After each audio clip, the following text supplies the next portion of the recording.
Mikel Arteta faces the media ahead of Arsenal's clash with Newcastle United at the Emirates Stadium, as the Gunners look to retake the lead at the top of the Premier League table. After their defeat to Manchester City, and then Pep Guardiola's single-goal win over Burnley on Wednesday night, the points and goal difference are level with 5 games left to play. The scenario has put an emphasis on winning, but also on scoring goals, with the potential for a shootout to the final day, a real prospect if both teams are perfect for the run-in.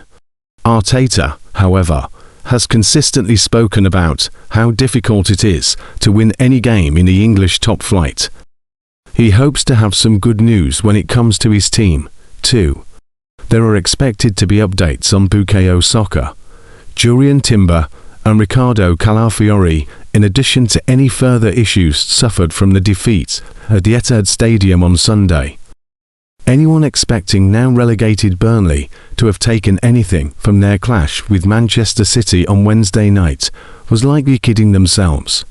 Not only have Scott Parker's side been rather atrocious this season, but their record against Man City is nothing short of disastrous. City had scored 3 or more goals against Burnley in their last 3 meetings in the Premier League, winning 5-1 at the Etihad Stadium earlier this season. Arsenal watched on, knowing that anything more than a 1-goal victory would have seen them drop below them in goal difference. But that 1-goal win is exactly what occurred, even after Erling Haaland broke the deadlock over just a handful of minutes, making many believe the Clarets would do another trouncing.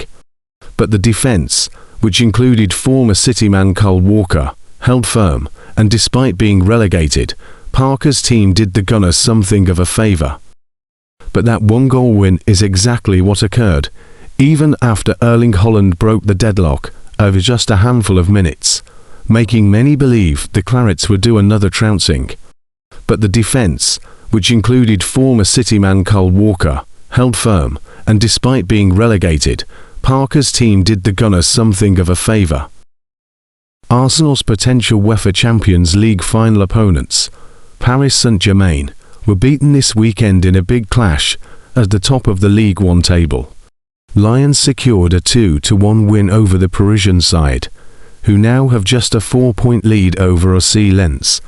The title-chasing pair were set to face one another in March, but due to PSG's involvement in the UEFA Champions League, a request was made to reschedule the game to help with their preparations to face Liverpool. Lens responded with a statement which read, "It seems to us, in fact, that a worrying sentiment is taking hold. That of a French league gradually being relegated to the status of an adjustment variable at the whim of certain parties' European imperatives." Liam Rosignol, sacked by Chelsea, stands as yet another example of the hiring and firing model adopted by so many major Premier League clubs failing to have the desired impact.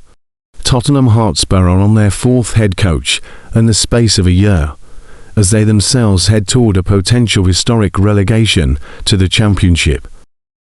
Arsenal are having a frustrating season, the other end of the table, as Mikel Arteta again tries to win the Premier League, but has recently undergone many slips.